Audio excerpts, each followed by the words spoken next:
नमस्कार, मैं हूं हरिराम शर्मा भारतीय और आप देख रहे हैं लोकल आरएनए। आज हमारे चैनल पर हैं मिस्टर डी.के. शर्मा जी, जो लास्ट 35 ईयर से मैथमेटिक्स को पढ़ा रहे हैं। इनके पढ़ाए हुए सैकड़ों बच्चे विदेशों में शिफ्ट हो चुके हैं, न्यूजीलैंड, कनाडा, अमेरिका में शिफ्ट हो चुके हैं, वहाँ कैरियर बना चुके हैं और कई बच्चे तो IAS PCS तक बन चुके हैं। तो हम उन्हीं से चर्चा करेंगे। जैसा कि आप जानते हैं कि CBSE बोर्ड की परीक्षाएं चल रही हैं। 9 मार्च 2026 को क्लास 12th का मैथमेटिक्स का पेपर है। हम उसी विषय में चर्चा करेंगे, कुछ स्टूडेंट्स को ज्ञान देने की कोशिश करेंगे। तो स्वागत है आपका मिस्टर डी.के. शर्मा जी हमारा चैनल में। आपका नमस्कार सर। सबसे पहले मैं ये जानना चाहूँगा कि जो मैथमेटिक्स एक फोबिया है, डर है, मैथमेटिक्स से लोग डरते रहते हैं, कम पढ़ना चाहते हैं। तो जो फोबिया है, जो डर है, हम स्टूडेंट जो हैं वो कैसे रिमूव कर सकते हैं? फोबिया इसलिए है कि लोअर क्लासेस से क्या होता है कि मैथमेटिक्स को रटाना और बोर्ड पर लिख दिया, उसको नोट कर लेना। घर में पेरेंट्स जो होमवर्क उसको मिला उसको करा दिया, रटा दिया, बात खत्म। उसको समझने पर जोर नहीं देते और उसको प्रैक्टिकल चीजों से जोड़ते नहीं हैं। अब प्रॉफिट लॉस की बात करनी है या कुछ को समझना है तो दुकान पर जाना पड़ेगा, कुछ चीजें खरीदनी पड़ेगी। कभी क्या होता है जैसे कि 14 नवंबर को जब बाल दिवस, चिल्ड्रंस डे होता है, तो उस समय बच्चे दुकान लगाते थे कुछ ऐसे करके कि सेल परचेज करते थे। तो ये चीज जब एक्टिविटी होती है, जब हम प्रैक्टिकल से उसको जोड़ेंगे तो उसको प्रॉफिट लॉस फिर पढ़ाना नहीं पड़ेगा, वो समझ जाएगा कि भाई कैसे हम इस चीज को एक्टिविटी करें कि हमें प्रॉफिट होगा या लॉस होगा। तो जब प्रैक्टिकल लाइफ से वो जुड़ गया, एप्लीकेशन में आ गया, तो उसको फिर समझाना नहीं पड़ेगा, वो अपने आप प्रैक्टिकली समझ जाएगा चीजों को। तो इस तरह से प्रॉफिट लॉस है, इंटरेस्ट है, ज्योमेट्री की चीजें हैं। अब 1 मीटर हम बता रहे हैं तो 1 मीटर का हमने स्केल उसको कभी दिखाया नहीं। 1 मीटर कितना होता है वो वास्तव में क्या विजुलाइज ही कर रहा है, उसको बस रिलेशनशिप पता है। लेकिन 1 मीटर उसको दिखाना पड़ेगा, 1 फीट उसको दिखाना पड़ेगा कि 1 फीट इतना डिस्टेंस होता है, उसको ले जा करके हम दिखाएं, तब जाकर के वो प्रैक्टिकल चीजों से जब रिलेट कर पाएगा तब वो रटेगा नहीं, फोबिया खत्म होते जाएगा, वो समझने लगेगा चीजों को। तो ये क्या है, लॉजिकल है, प्रैक्टिकल है, इसको एप्लीकेशन से कनेक्ट करना है। जैसे मैंने देखा कि सिलेबस जो मैथमेटिक्स का बहुत ज़्यादा होता है, एक्सरसाइजें बहुत ज़्यादा होती हैं, तो आज के समय में जो बच्चे पढ़ना तक नहीं चाहते हैं, तो सिलेबस कैसे पूरा कर सकते हैं? सिलेबस पूरा करने के लिए जैसे उनको ये करना चाहिए, कॉन्सेप्ट अपना पढ़ा और कॉन्सेप्ट के ऊपर बेस्ड क्वेश्चन लगाए। जब उसके ऊपर बेस्ड क्वेश्चन लगाएंगे, जो हमारी NCERT है उसमें तो सिलेबस को कंफाइन करके और एप्लीकेशन बेस्ड, एक्टिविटी बेस्ड जो है क्वेश्चन दिए हुए हैं, जिससे बच्चा खुद एक्टिविटी करे, उस चीज को सीख जाए। लेकिन क्या करते हैं कि जो प्राइवेट पब्लिकेशन की बुक जो प्रीफर करते हैं उसमें नंबर ऑफ क्वेश्चंस बहुत ज्यादा होते हैं, ये फर्क होता है। तो इसलिए जहाँ एक्टिविटी और एप्लीकेशन NCERT में आ गया, क्योंकि NCERT की बुक्स जो है लो कॉस्ट होती हैं, तो इसलिए उतना मार्जिन वगैरह की वजह से जो भी रहता है अपना, तो NCERT लेंगे तो ज़्यादा समझ में आएगा उनको। अब मैंने सुना है कि मैथमेटिक्स के 2 सब्जेक्ट हो गए हैं, कुछ अप्लाइड मैथ है या कुछ जनरल मैथ, तो थोड़ा उसके बारे में बता दें कि ये मैथमेटिक्स के 2 सब्जेक्ट क्या हैं, उनमें डिफरेंस क्या है? ये क्लास 10th में सब्जेक्ट सिलेबस तो एक ही है, लेकिन 2 पार्ट कर दिए हैं उसमें एग्जाम देने के। 2 पार्ट कौन से हैं? एक बच्चा जो वीक होता है तो उसके पेरेंट्स या जो है स्कूल ये कहता है कि भाई आप स्टैंडर्ड छोड़ के बेसिक ले लो। बेसिक का मतलब क्या है कि क्वालिफाइंग हो गया और उसके बाद आगे 10th के बाद उसको मैथ्स की जरूरत नहीं है। मैथ्स की जरूरत नहीं है तो उसको स्टैंडर्ड मैथ्स आगे नहीं मिलेगा, मतलब प्योर मैथ्स नहीं मिलेगा। तो एक अप्लाइड मैथ्स है जो कॉमर्स के बच्चों के लिए डिजाइन किया गया है, जिसमें अप्लाइड मतलब एप्लीकेशन है मैथमेटिक्स का। प्योर में थ्योरी अप्लाइड भी है, दोनों है, लेकिन उसमें प्योर कम है, अप्लाइड ज़्यादा है। अप्लाइड का एप्लीकेशन किसमें, स्टैटिस्टिक्स में, कॉमर्स में, इकोनॉमिक्स में, जहाँ और ब्रांचेज में एप्लीकेशन होता है वो है। तो इसके लिए उन्होंने जो है एक अप्लाइड मैथमेटिक्स का सिलेबस फ्रेम कर दिया है। तो वो किन के लिए, बेसिक वाले बच्चों के लिए। बच्चा जिसने स्टैंडर्ड लिया वो भी ले सकता है, उसके लिए तो पूरी चॉइस है। वो बेसिक ले आगे जो स्टैंडर्ड ले या अप्लाइड ले, दोनों ले सकता है। मतलब जो कॉमर्स के बच्चे हैं उनके लिए अप्लाइड बनाई गई। हाँ, जो उनके लिए अप्लाइड में मैथमेटिक्स के फॉर्मूला या डेरिवेशन कम है उसमें एप्लीकेशन है, जैसे प्रॉफिट लॉस है, एनुइटी है, उसमें स्टैटिस्टिक्स है, जैसे कोरिलेशन, रिग्रेशन है, ये चीजें हैं, मीन, मीडियन, मोड, ये है। तो स्टैटिस्टिक्स का पोर्शन लिया गया है। अप्लाइड में जो है कोरिलेशन, रिग्रेशन आगे बढ़ाया गया है, और प्रॉफिट लॉस हो गया, एनुइटी हो गई कि जो है कैसे इंटरेस्ट जो है लॉन्गर पीरियड के लिए जो इंश्योरेंस कंपनी की स्कीम बनती है, वो एनुइटी और वो चीजें लेकर के अप्लाइड मैथ्स बनाया गया है। मतलब जो बैंक बच्चे जो कॉमर्स वाले होते हैं बैंक में जाते हैं तो उनको प्रॉफिट लॉस के बारे में इन्फॉर्मेशन चाहिए होती है। जी जी। और इस तरह की चीजें होती है, तो इसलिए उनके लिए अप्लाइड बनाई गई, अप्लाइड ताकि वो इस फील्ड में जा रहे हैं तो वो उस तरह की मैथ्स पढ़ लें। बिल्कुल। अच्छा, मेरे दिमाग में एक प्रश्न आया कि जैसे बच्चे, मैथमेटिक्स एक बहुत बड़ा सब्जेक्ट है, बहुत ज़्यादा एक्सरसाइज होती हैं बच्चों जो 12th के बच्चे हैं उनके पास मैथमेटिक्स तो होता ही नहीं एक सब्जेक्ट, उनके पास फिजिक्स भी है, केमिस्ट्री है, बायोलॉजी है और भी सब्जेक्ट हैं। तो ये जो इतना बड़ा कोर्स होते हुए वो बच्चे मैनेज कैसे कर सकते हैं कोर्स को? मैनेज करने के लिए सबसे एक सिंपल सा फॉर्मूला है कि जो पढ़ाया गया है उसको घर पर जाकर रिवाइज कर लें। तो जो पढ़ाया जितना जाता है, अब देखिए जैसे हम लोग जब पढ़ते थे तो ये कहा जाता कि जैसे पान का पत्ता है, घोड़ा है, इनको फिराना पड़ता है। फिराना मतलब अगर घोड़ा, रेस का घोड़ा बनाना है तो उसको रोज दौड़ाना पड़ेगा, रोज घुमाना पड़ेगा। पान का पत्ता, पनवाड़ी है, उसमें पनवाड़ी जो है एक पानी भर करके उसमें पान के पत्ते रखता है, और उसमें क्या करता है, बीच बीच में उसको हाथ मार के बदलता रहता है, कभी ऐसे पलट दिया, कभी ऐसे पलट दिया, क्यों, खराब ना हो जाए। तो पत्ता फूलता नहीं है उसमें? पत्ता फूलता नहीं है, मतलब एक तरह पड़ा रहे तो वो गल सकता है, सड़ सकता है, तो बदलता, मतलब पलटता रहता है उसको। ऐसे ही जो सब्जेक्ट है इसको प्रैक्टिस चाहिए। फिराना मतलब, फेरना मतलब रिवीजन करना पड़ेगा, इसको रोज प्रैक्टिस करनी पड़ेगी। एक कॉन्सेप्ट हमने अगर पढ़ लिया, अब उस कॉन्सेप्ट पढ़ लिया, रिवाइज करेगा बच्चा तो अच्छा प्रैक्टिस हो सकती है। उस कॉन्सेप्ट के ऊपर जो 2-4 तरह के क्वेश्चन है वो लगाने पड़ेंगे ना। अब क्वेश्चन में मान लीजिए कुछ फॉर्मूला बनाया, एक बार 2 चीजें दे दी, तीसरी पूछ ली, अगले वाले में क्या किया, अब दूसरी 2 चीजें दे देगा, तीसरी पूछ लेगा। तो ऐसे करके जब तक अलग अलग क्वेश्चन नहीं करेगा तो उसको प्रैक्टिस नहीं होगी। तो प्रैक्टिस जरूरी है, अलग अलग। प्रैक्टिस कब होगी, जब कॉन्सेप्ट के ऊपर अलग अलग तरह के क्वेश्चन लगाएगा। ये कहावत भी है कि प्रैक्टिस मेक्स मैन परफेक्ट। तो मतलब स्टूडेंट को परफेक्ट बनना है मैथमेटिक्स में तो प्रैक्टिस करनी पड़ेगी। प्रैक्टिस नहीं करेंगे तो वो क्वेश्चन सॉल्व नहीं कर पाएगा, भूल सकता है वो। बिल्कुल। अब एट रैंडम जिससे कहें कि भाई मैथमेटिक्स तैयार करना है, तो एट रैंडम नहीं होता है। क्यों?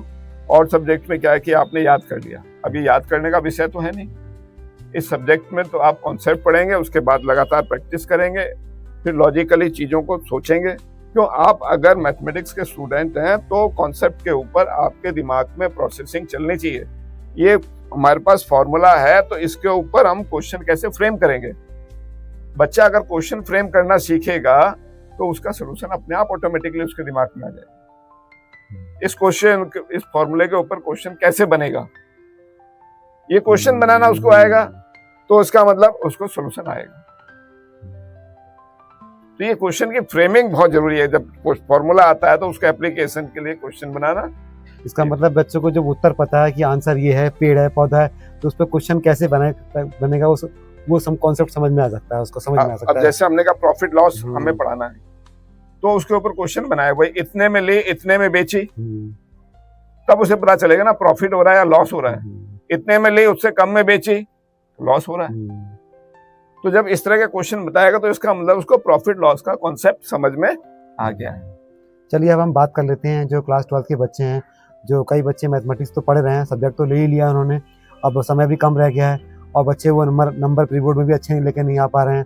तो जो कमज़ोर बच्चे हैं जो पास करना चाहते हैं मैथमेटिक्स को, तो वो इतने कम समय में 8-10 दिन के जो समय बचा हुआ है उसमें कौन कौन से टॉपिक जो इम्पोर्टेंट हैं जो पढ़ लें ताकि वो पास हो जाएं?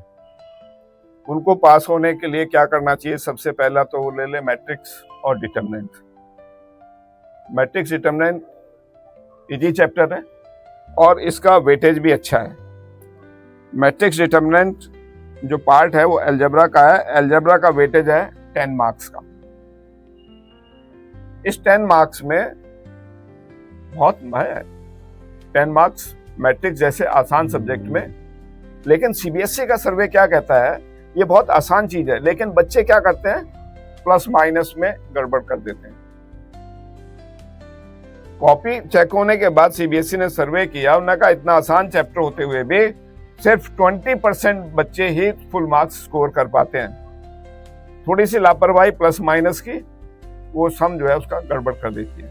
नहीं तो इसका क्या है, मैट्रिक्स डिटरमिनेंट का 10 मार्क्स का वेटेज है और ये इसको तैयार करेगा, आसानी से 10 नंबर ला सकता है अगर वो बच्चा 3-4 घंटे लगातार बैठ जाए, 2-3 दिन, ये चैप्टर तैयार हो जाएगा उसका।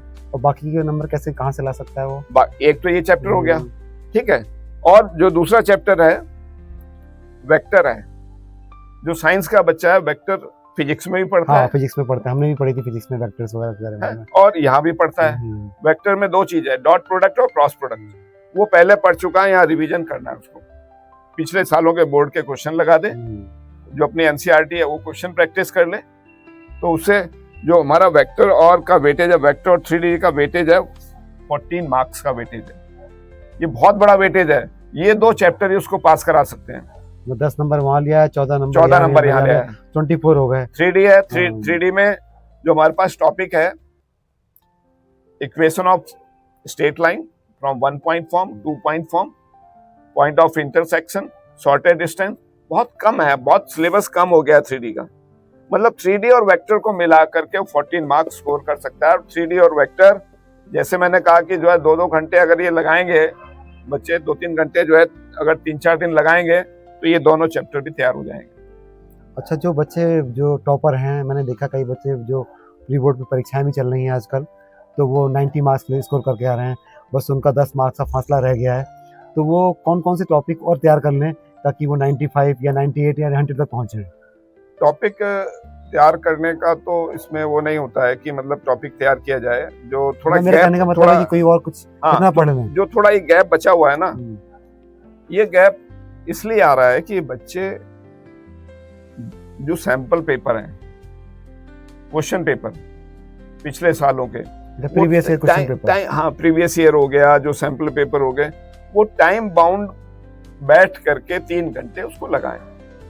रोज कम से कम एक सैंपल पेपर लगाएं। सैंपल पेपर लगाने से क्या होता है, सारे चैप्टर टच में आते हैं, सारे क्वेश्चन टच में आते हैं। अगर एक सैंपल पेपर में 10 सैंपल फ्रेम किए हुए हैं, तो वो इस सैंपल पेपर में कुछ क्वेश्चन पूछा है मैट्रिक्स के ऊपर, solution of simultaneous linear equation एक टाइप का पूछा है, अगले में दूसरे टाइप का पूछा है, फिर अगले में और तीसरी टाइप का पूछा है।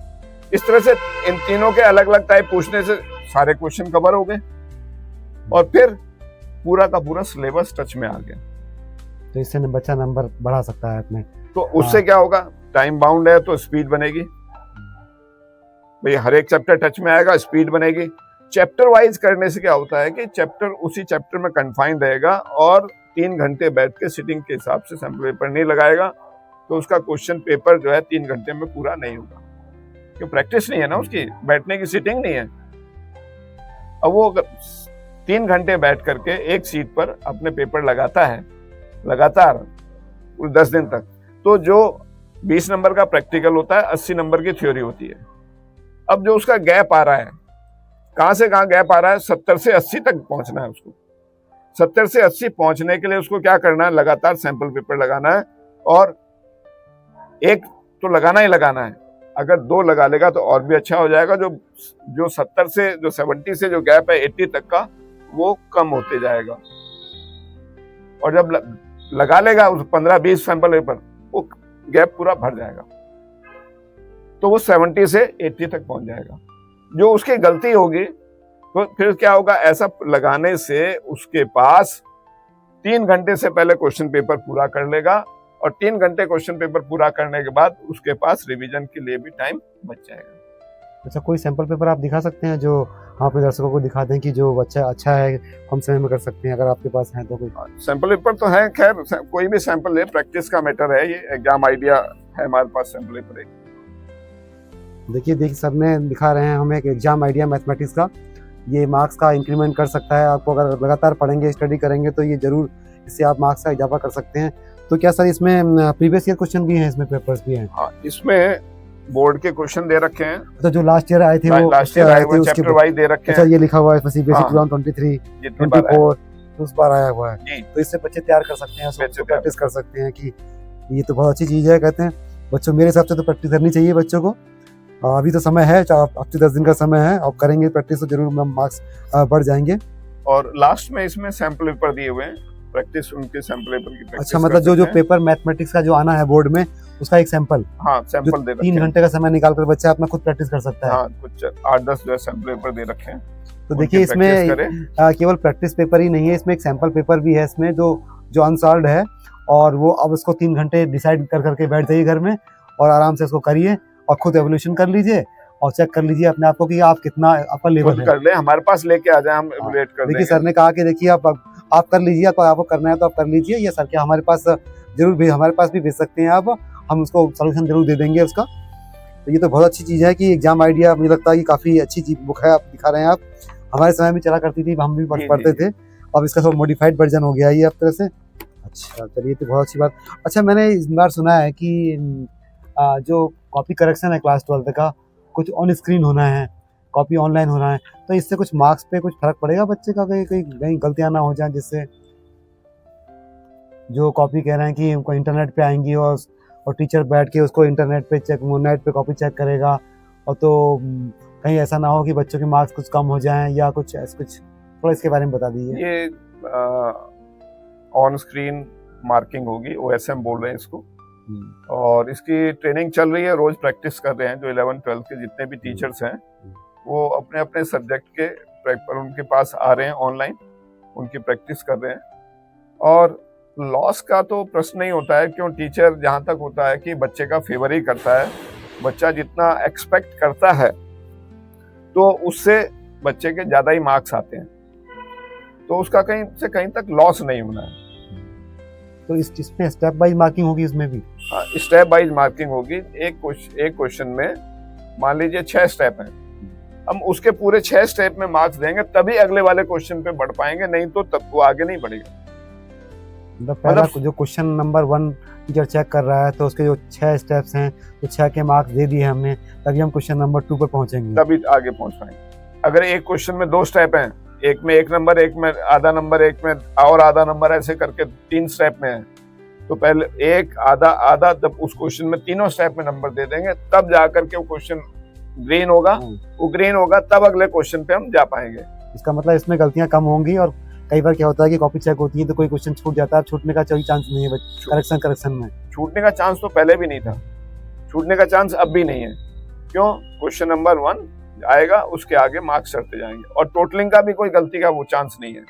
क्यों? ऑटोमेटिक काउंटिंग हो जाएगी, मतलब टीचर को करना नहीं है, ऑटोमेटिक हो जाएगी, ऑटोमेटिक काउंट। मतलब इसमें मार्क्स का मतलब ये सही चीज है, मुझे लग रहा है कि ये सही चीज है, इसका मतलब है। हाँ, अभी एक्सपेरिमेंट कर रहे हैं, देखिए जो भी है अच्छा है। चलिए, हमने काफी चर्चा करी है, अब मैं थोड़ा आपके विषय में जान लेता हूँ। जैसा कि आप मुझे मालूम चला है कि आप 35 ईयर से मैथमेटिक्स को पढ़ा रहे हैं, आपने कई विद्यार्थियों को पढ़ाया है, तो आपका जीवन का एक्सपीरियंस बहुत बड़ा रहा है। तो ऐसे सीनियर विद्वान, जैसे मैं विद्वान कहूँ तो कुछ कम मतलब गलत नहीं होगा, गणित के जो विद्वान सर हैं आप, उनका रुद्रपुर में आपका काफ़ी बड़ा नाम रहा, आपने काफ़ी हजारों बच्चों को पढ़ाया है। तो आपको जो जीवन की जो सफ़र रहा, अब वो कैसा सफ़र रहा, आप अपने थोड़ा अनुभव जरा हमारे दर्शकों को शेयर करेंगे जरा? हाँ, खैर विद्वता का ऐसा कोई प्रश्न नहीं, तो आपकी महानता है कि आप कर रहे हैं। और ये जो सब्जेक्ट है ये रटने और उसका नहीं है, इसको एंजॉय करने का है। अब जैसे परमुटेशन कॉम्बिनेशन है, बैंकिंग के क्वेश्चन आते हैं कि एक ट्रायंगल, मान लीजिए 10 लोग हैं, एक पार्टी में जाते हैं, आपस में हाथ मिलाते हैं, बताइए कितने हैंडशेक होंगे। तो ये क्वेश्चन किसके हैं? परमुटेशन कॉम्बिनेशन, एक लॉजिकल है, एक थॉट है, थॉट प्रोसेस है कि हाँ भाई कैसे हो सकते हैं। एक जगह पर प्लेन में मान लीजिए 10 पॉइंट है, उनको जोड़ना है, कितनी लाइन बनेगी, ठीक है। तो प्रैक्टिकली करके देखें हम और थ्योरेटिकली करके देखें, तो उसमें धीरे धीरे करेंगे तो एक एप्लीकेशन जब करना सीखेंगे, एक थॉट प्रोसेस दिमाग में चलेगी, क्वेश्चन फ्रेमिंग चलेगी, तो निश्चित रूप से जो है वो बच्चा जो है वो मैथ्स को एंजॉय करेगा। आपकी जर्नी बहुत लंबी रही है मैथमेटिक्स की फील्ड में, तो आप थोड़ा सा अपने अनुभव शेयर करिए कि जब आपने पढ़ाई शुरू करी थी, क्लास 12 पास करा होगा, तो आपने जो मैथमेटिक्स का सब्जेक्ट ही क्यों चूज कर लिया था? कोई इंटरेस्ट था आपके अंदर कि कोई प्रतिभा थी? मैं ये पर्सनल प्रश्न पूछ रहा हूँ क्योंकि आप सेवानिवृत्ति के कगार पर हैं और अब एक साल बाद आप रिटायरमेंट भी लेने जा रहे हैं, तो थोड़ा इस पर बताइए कि आपने क्यों मैथमेटिक्स चुन का? फिजिक्स केमिस्ट्री नहीं लिया आपने? हाँ, ये थोड़ा सा अंतर है कि फिजिक्स और मैथमेटिक्स एक दूसरे से रिलेटेड है। मैथ्स और फिजिक्स में भी काफी इंटरेस्ट था, लेकिन मैथ्स के सम लगाने का जो एक आनंद जो आता था ना, कोई चैलेंजिंग क्वेश्चन आता था कि भाई कुछ नया क्वेश्चन आया, ये हमने कर लिया, ये आ गया हमें, फिर उसके बाद कुछ और नया आए, तो उसमें और चैलेंज आए, दिमाग की कुछ चूल्हे हिले, कुछ कसरत करनी पड़े दिमाग को। तो ये चैलेंज करते करते जो है मैथ्स में थोड़ा प्रैक्टिस करते करते उसमें इंटरेस्ट ज्यादा बढ़ गया। उसमें इंटरेस्ट बढ़ा तो फिर ये हुआ कि 10th से ही स्टार्ट हुआ था, तो उस समय प्राइवेट पब्लिकेशंस की बुक चला करती थी। किस तरह की और विद्या की चला करती थी? और हमारे टाइम में जो मनोहर रे की बुक चलती थी, बहुत मोटी बुक होती थी, जो बच्चे अब 12th में पढ़ते हैं वो हम 10th में पढ़ लेते थे, तो उस समय बहुत सारी चीजें होती थी। तो वो उस समय जो प्राइवेट पब्लिकेशन की बुक होती थी और गवर्नमेंट की कोई बुक नहीं होती थी, उनसे जो प्रैक्टिस की, और उसके बाद में जो सुशील कुमार गुप्त, जिनको एसके गुप्त कहते थे, नैनीताल बिरला स्कूल के प्रधानाचार्य भी थे वो, उनकी पुस्तक हमने 10th में पढ़ी थी। बड़े अच्छे अच्छे चैलेंजिंग क्वेश्चन होते थे, उनको करते करते प्रैक्टिस करते करते एक इंटरेस्ट डेवलप हो गया। तो फिर आगे 12th में हमने मैथमेटिक्स लिया, फिर आगे बीएससी में मैथमेटिक्स लिया है, फिर एमएससी किया मैथमेटिक्स में। हालांकि फिजिक्स, उसमें बीएससी में तो 3 सब्जेक्ट लेते हैं, फिजिक्स केमिस्ट्री मैथमेटिक्स लिया था हमने, तो मैथमेटिक्स में इंटरेस्ट था तो इसलिए एमएससी मैथमेटिक्स में कर लिया। अच्छा, आज के जो बच्चे हैं मैथमेटिक्स पढ़ना नहीं चाहते हैं, केवल बस काम के लिए लेना चाहते हैं, जैसे सोचते हैं कि भी हमें कहते हैं जेईई मेंस निकालना है तभी मैथमेटिक्स लेनी है, तो क्या ये आप कैसा मानते हैं इस पे कि मैथमेटिक्स पढ़नी चाहिए आज की युवा पीढ़ियों को? हाँ, देखिए मैथ्स का हर एक फील्ड है, उसमें कैलकुलेशन है, ठीक है। अब चाहे एक पिता के कुछ बच्चे हैं, उनमें बंटवारा हो, चाहे कुछ भी हो, सारा मैथमेटिक्स का फील्ड से रिलेटेड तो नहीं है।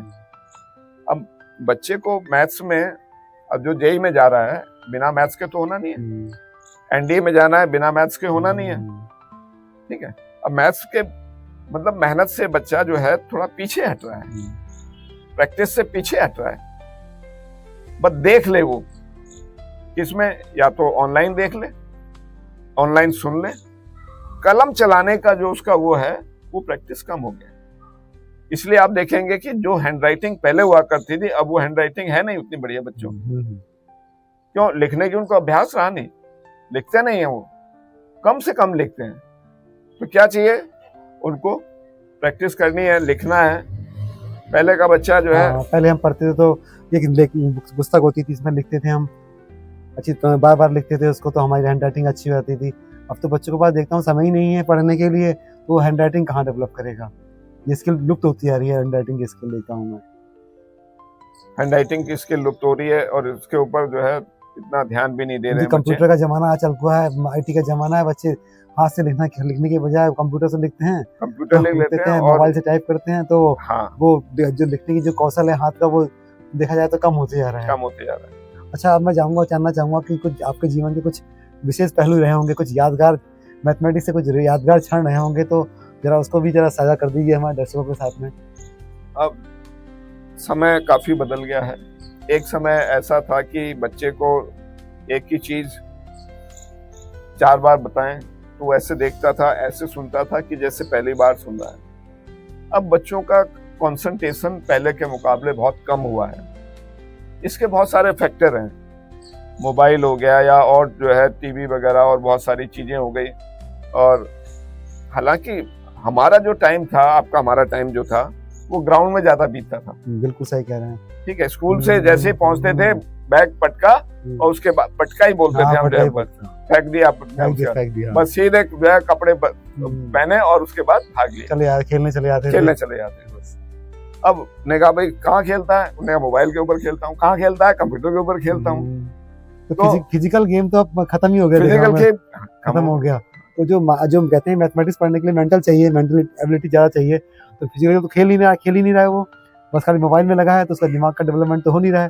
तो ये भी एक कारण हो सकता है कि आजकल मैथमेटिक्स कमजोर होती आ रही है स्टूडेंट की, मोबाइल में लगा रहता है।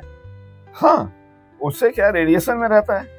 और मैथमेटिक्स के लिए क्या चाहिए, थॉट प्रोसेस चलनी चाहिए, चीजों को कनेक्ट करना चाहिए, एप्लीकेशन, प्रैक्टिकल, इन सारी चीजों को कंबाइन करेगा तो मैथमेटिक्स को जिएगा, समझेगा, करेगा। ऐसा नहीं है कि बस रट लिया और उसके बाद जाकर के एग्जाम में डिलीवर कर दिया। चलिए, मैं चाहूंगा कि आप हमारे दर्शकों को बताएं कि कोई ऐसा क्षण रहा हो आप जिसमें मैथमेटिक्स का आपने जैसे कुछ आपको इनाम मिला हो या पुरस्कार मिला हो या आपकी शाबाशी हुई हो स्कूल में, कुछ ऐसा कुछ क्षण रहा हो, यादगार क्षण, तो वो भी शेयर करें आप अपने हमारे दर्शकों को। जैसे कई बार हम स्कूल में पढ़ते थे तो हमने कोई टीचर ने क्वेश्चन पूछा सवाल ब्लैक बोर्ड पे, तो हमने कर दिया उसको बड़ी आसानी से, हमको आता भी नहीं था फिर भी हमने कर दिया, तो हमारी वाहवाही हो गई, हमारी तालियां बजने लगी, तो हम उस समय अपना सीना चौड़ा कर लेते थे। तो कोई ऐसा कोई क्षण रहा हो आपका स्कूल के समय में? स्कूल के समय में या कॉलेज के समय में कोई शायद क्षण रहा हो, यादगार क्षण? हाँ, स्कूल के समय में ऐसा होता था कि जैसे क्लास 10th में थे हम, तो वो समय ऐसा था कि 2 साल के एग्जाम एक साथ होते थे। 9th 10th का एग्जाम 10th में बिल्कुल सही कह रहे हैं आप, बिल्कुल। 11th 12th का एग्जाम 12th में, किताबें भी मोटी हुआ करती थी। हाँ, और उस समय मतलब 30%, मतलब 3 में से 1 बच्चा पास होता था, और ऐसा कोई टेंशन नहीं होता था कि भाई इस बार पास नहीं हुए तो कुछ ऐसा डिप्रेशन में आ गया, कुछ नहीं। और ना पेरेंट्स ऐसा परेशान करते थे बच्चे को, ना बच्चा परेशान होता था। फर्स्ट डिवीजन लाना ही बहुत मुश्किल होता था 50% मार्क्स में, मतलब फर्स्ट डिवीजन जो आगे समझते थे कि उसने बस बहुत ही बड़ा काम कर लिया। फर्स्ट डिवीजन मतलब 60 बहुत बड़ा काम। उस समय हमारे स्कूल में 3 ही लोग फर्स्ट डिवीजन आए थे, उसमें से मैं एक था। चलिए, तो बहुत अच्छी बात है। तो अखबार नेशनल हेराल्ड आया करता था, उसमें रिजल्ट देखते थे और लोग उसको खरीदते थे। फिर क्या फर्स्ट डिवीजन के इतने पैसे लेंगे, इतने सेकंड के इतने 10 रुपए 20 रुपए 5 रुपए लगते थे। वो एक टाइम होता था, हमने देखा नहीं। उन्होंने कहा ये देखे हमने देखा नहीं, ठीक है, फिर वो अपने आप ही बता के चल गए था क्या हार के। जब फर्स्ट डिवीजन आए तो 20 रुपए देने पड़ेंगे जी आपको, सेकंड डिवीजन आएगा आप 15 रुपए दीजिए, सेकंड डिवीजन आई है आपकी, और थर्ड डिवीजन के 10 रुपए हो गए। तो ऐसे करके वो समय था जो है। अब ऐसी समय तो अब खत्म ही हो गया, मुझे लग रहा है अब खत्म ही है समय, ऐसा समय है ही नहीं। अब वो कुछ नहीं है, वो क्यूरियोसिटी है ही नहीं, क्यूरियोसिटी नहीं, बिल्कुल क्यूरियोसिटी नहीं है। जैसे 2 बजे अखबार निकलता था तो हम पहुंच जाते थे, चौराहे पे पहुंच जाते थे, ये अखबार आने वाला है और बस अब रिजल्ट निकलने वाला है। हमें कुछ पता नहीं होता था कि हमारा रैंक क्या है, बस अखबार वाला जो बता देगा पैसे ले लेगा और बस उसको देख के मान लेंगे। नहीं, बच्चों को जो एग्जाम देते हैं क्यूरियोसिटी तो उनको है कि भाई रिजल्ट हमें देखना है, क्या परसेंटेज आई है, सब कुछ है। ये क्यूरियोसिटी तो बच्चों को है, पहले भी थी, अभी भी है।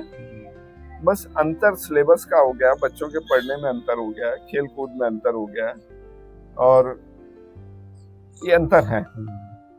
चलिए, आप और कुछ बातें बताना चाहेंगे अपने जीवन की तो वो भी शेयर कर लीजिए। लगता है ये मेरा आपसे पहला पॉडकास्ट या आखिरी पॉडकास्ट रहेगा आपके साथ, क्योंकि आप तो सेवानिवृत्त लेने जा, शायद ही मौका मिले मुझे अब कभी आपके साथ मिलने का, बैठने का। वो ऐसे ही थे, उन्होंने कहा भाई मास्टर तो कभी रिटायर होता नहीं है, एक नौकरी से रिटायर हुआ है, बाकी वैसे कभी रिटायर नहीं होता है। बिल्कुल सही कह रहे हैं सर। ठीक है, तो ऐसे ही एक जो है वो, अब उसको आप जो भी समझिए, जोक समझिए, जो भी है। तो एक मास्टर जी थे, वो अपनी वाइफ के साथ गांव जा रहे थे, रिटायर होने के बाद शहर में रह रहे थे। तो उन्होंने जो अपना रूम था उसमें उन्होंने कहा जा रहे हैं, पता नहीं कोई चोर वोर ना आ जाए, और मल्टी स्टोरी बिल्डिंग थी। उन्होंने एक कागज पे लिखा कि भाई देखो मैं तो मास्टर हूँ, मेरे पास जो है तुम पूरा कर भी खंगालोगे, कुछ मिलेगा नहीं, तुम्हारा टाइम वेस्ट होगा। और इस मंजिल पे इस नंबर पे वो रहता है प्रॉपर्टी डीलर है, उस मंजिल पे एक सुनार रहता है, उस पे वो जो है क्या नाम है एक नेता रहता है, वहां जाओगे तो कुछ मिलेगा। तो वो चोर आया वहां पे, उसने एक उसमें लिखा कि देखा गया, वहां पे गया, उस लेटर में पढ़ा और जहां जहां गया था वहां पैसा मिला। तो वहां पे वो क्या किया, उसने जो अपना लिया था थोड़ा बहुत पैसा वो जो है वहां मास्टर जी के यहाँ भी छोड़ गया। और फिर उसके बाद मास्टर जी ने कहा ये क्या हुआ, उसमें लिखा हुआ था एक लेटर वहां भी लिख गए कि मास्टर, उन्होंने कहा भाई मास्टर नेवर रिटायर्स। तो मास्टर जी ने क्या दिया, अपने ओपिनियन दे दिए उसका भी पैसा हो गया, मास्टर का भला हो गया।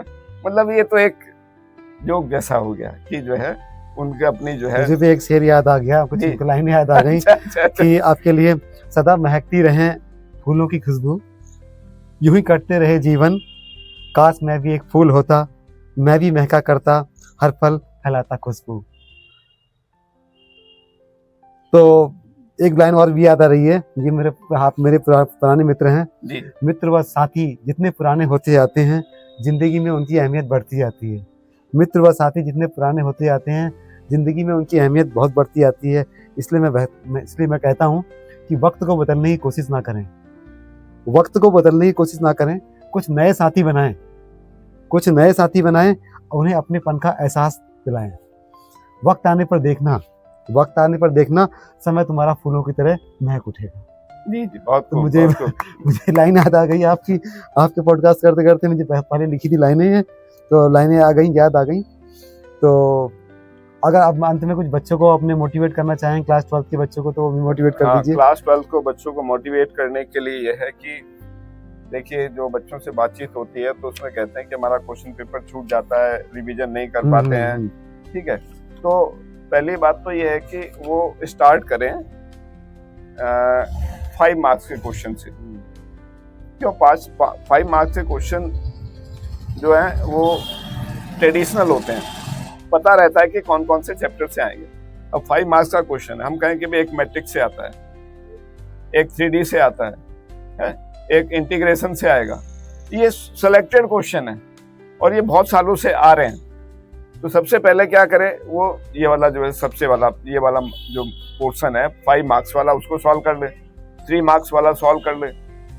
क्यों, अगर बच्चा जो है MCQ में उलझ गया शुरू में, उसमें टाइम ज्यादा लग गया उसका, तो फिर क्या होगा, इधर आने पर एक 5 नंबर एक क्वेश्चन भी छूट गया 5 नंबर का, तो 5 नंबर का MCQ एक छूट गया, 2 छूट गए, कोई फर्क नहीं पड़ रहा है उसमें। कम से कम वो अपना तुक्का तो लगा सकता है, लेकिन यहाँ तो कोई चांस नहीं है ना।